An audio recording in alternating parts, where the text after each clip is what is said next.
20 years ago, if you saw an elk, it was wonderful. And at that time, I enjoyed elk. It was magnificent to see them in the forests, running through the trees, etc. But now, when I view an elk, I panic. And I want that elk gone as quickly as possible. Letting the brucellosis disease remain unchecked in the elk population just leads to the perfect storm.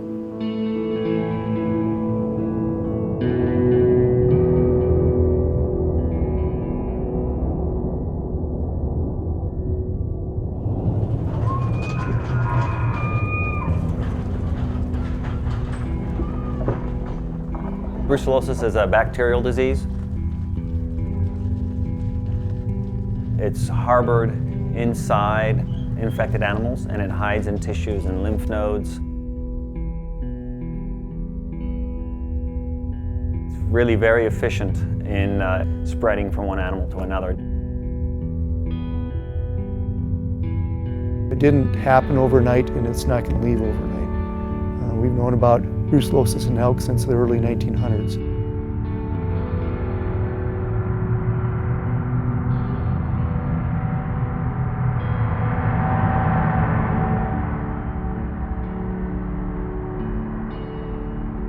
It wasn't until the 1980s where we actually started conducting surveillance and really actively looking for it.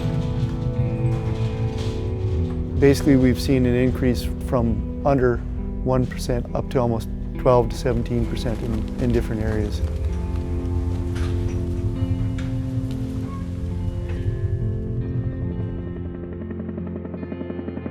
It's spreading not only in the rate of disease, but also in the geography.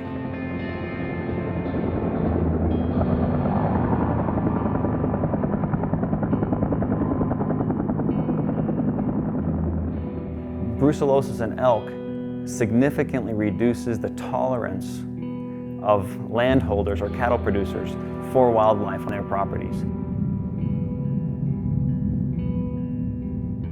Unfortunately, the trend is discouraging in the way that the problem seems to be getting worse and not better.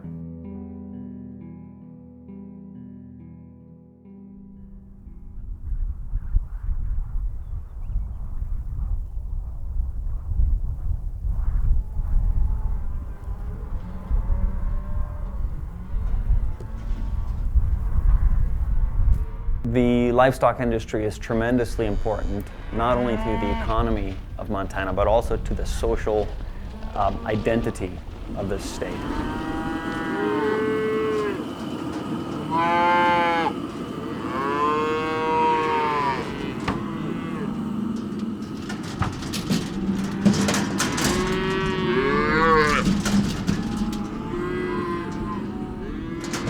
And there's also romanticism and a lot of history with ranching and livestock in the state of Montana.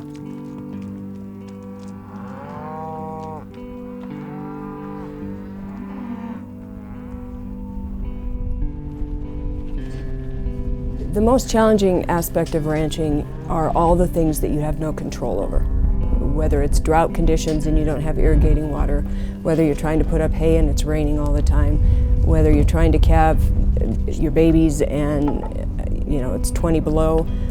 And now one of the other big problems is that we have no control over diseased wildlife. And that is proving to be quite a problem for all producers.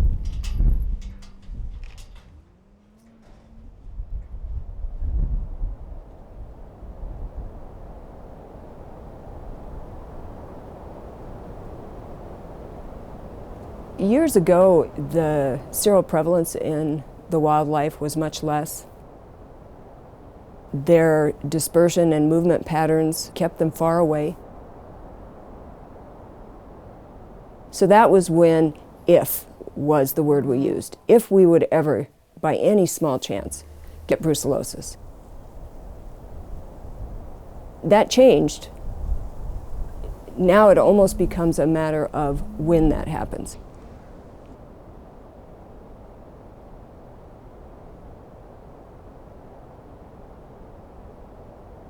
The elk come in the months of February, March, April. They would migrate out of the park, but we never ever saw them down here until they had a new predator, which pushed. And once the elk have been here, they have this established migratory pattern now. And there hasn't been anything to put them back the way it was. And so now this behavior has become learned. They spend a lot of time on the valley floor where they don't belong, but it's safe. They do so in greater numbers than ever before. So there's just many, many more chances for commingling of livestock and elk.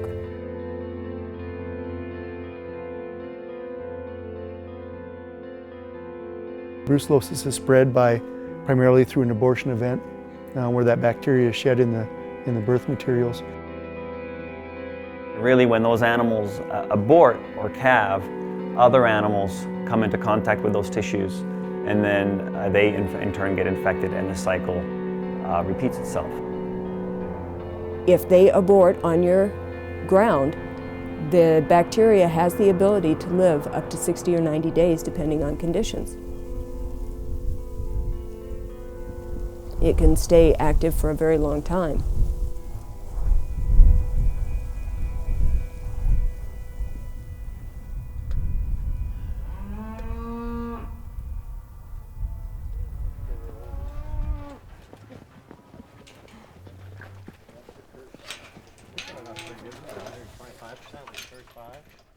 We don't have a silver bullet. We don't have one technique or one activity that is going to be 100% effective.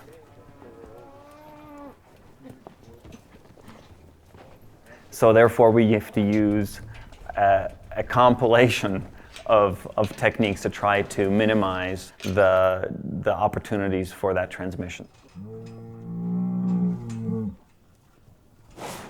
One of the things that we do is aggressive vaccination, and we do use that.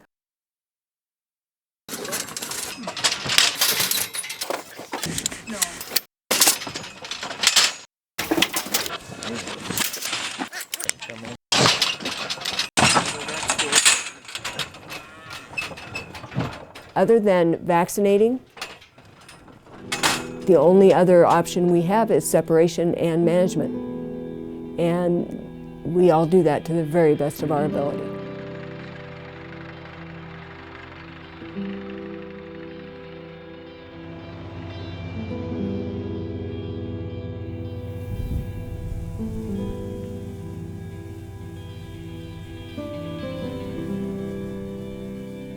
We have a lot of areas where winter range is on private property, which kind of coincides with the high-risk period. But those are some of our concerns, that we've got large groups of elk congregating in somewhat unnatural type situations in areas where we just don't have a lot of authority to manage those. Obviously, if they come down to areas that are in private ownership, that puts them potentially in greater contact with domestic livestock.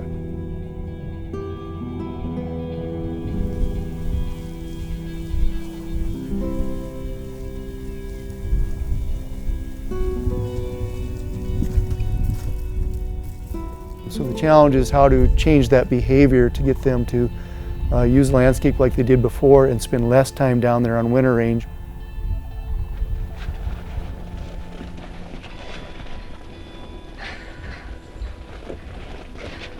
Now, why this is all a problem for us is because you cannot monitor every single move they make, what piece of ground they sniffed.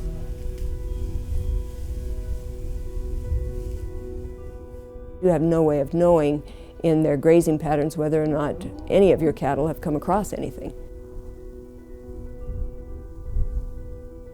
You don't know which elk are diseased either. So you have to assume all of them are sick, because all it takes is one.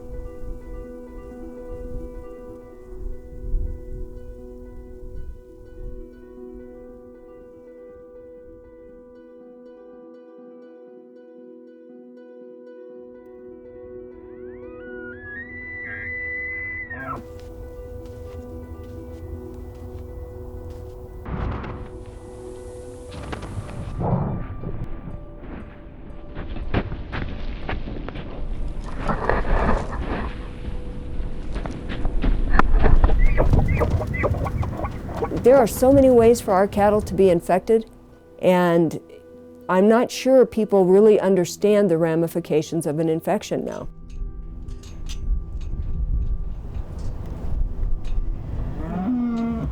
When we first detect an affected herd, that herd is immediately quarantined. We get rid of the positive animals in the herd.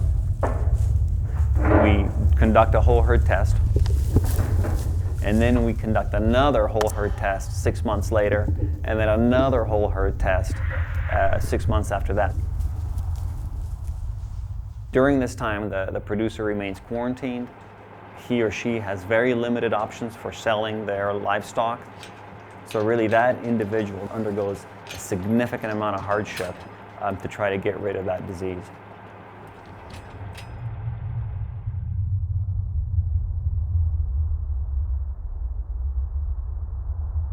We have in the past recently tried to use things like hazing when elk were coming in close to areas where cattle were present.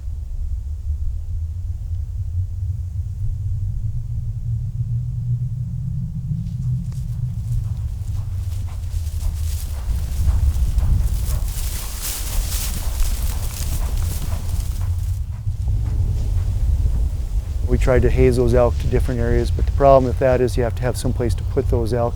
You can't just chase them from one landowner to another, because really all you're doing is transferring that problem.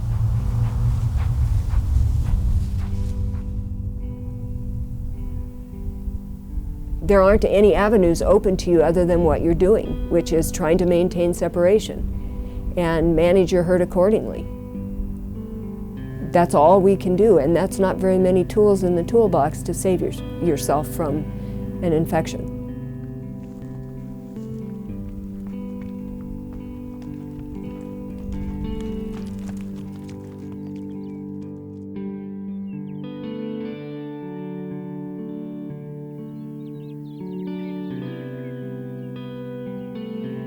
The reason why people have come, especially to the Paradise Valley, is because of the beautiful views, wonderful amount of wildlife viewing,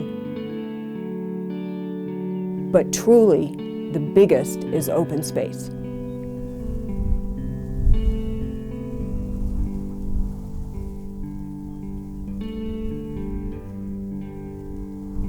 If we can't survive the disease, and it becomes when we get the disease, then agriculture disappears from the landscape. And if that happens, your open space is gone. And the Paradise Valley takes on a totally different look than what it has now.